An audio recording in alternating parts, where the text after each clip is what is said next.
we look at that list, you know, we've got some leadership pieces there.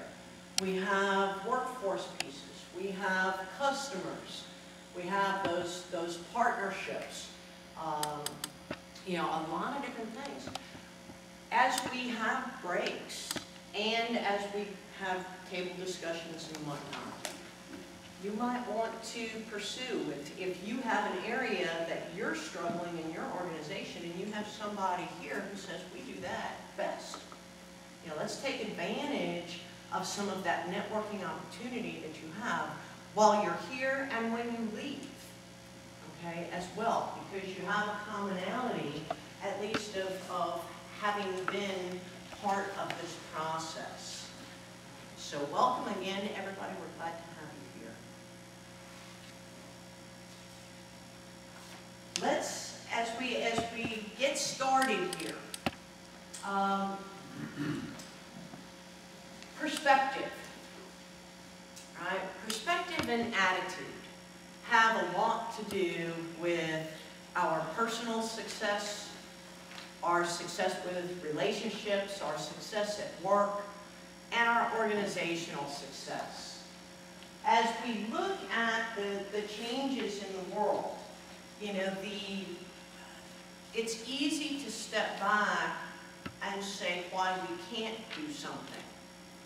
But what I like about this is those great opportunities brilliantly disguised as impossible situations.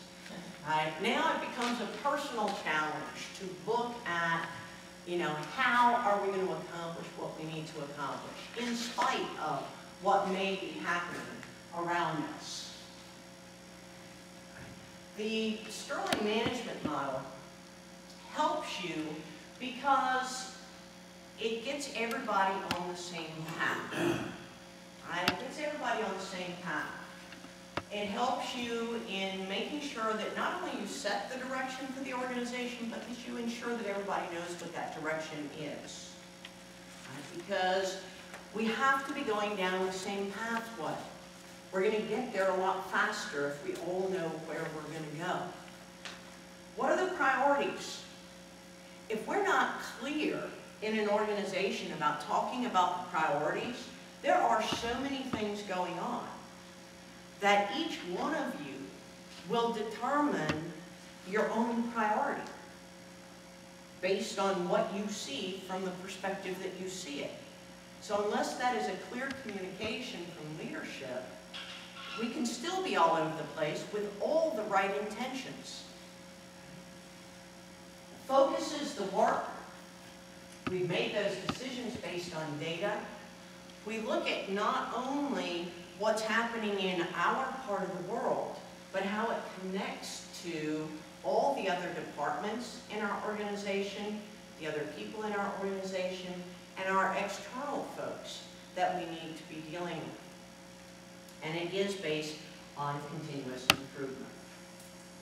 So what is this model? How many of you are familiar enough that you've seen the model before? Some of you have. Everybody's at least seen it. All right, we affectionately call this the hamburger, you know, top bun, bottom bun, and all that stuff in between. There is a significance to the relationship of where these pieces fit. If we look up at the top, this is the organizational profile. And the organizational profile is the description of your organization. Right? If you go through the formal assessment process, you're limited to 5 pages.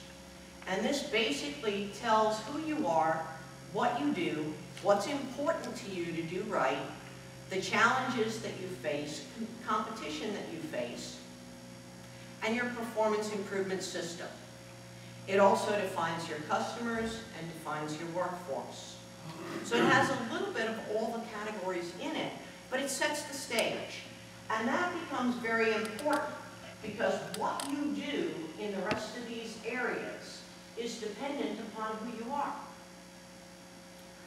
So if we look at the healthy kids, your organization is not the same as Department of Transportation, is it?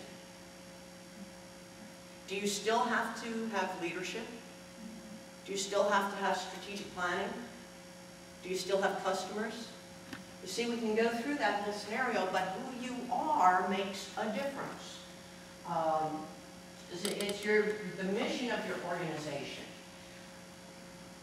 Would we expect everything to be as formal and documented in an organization like Sterling that has 6 employees versus, how many employees does Department of Health have?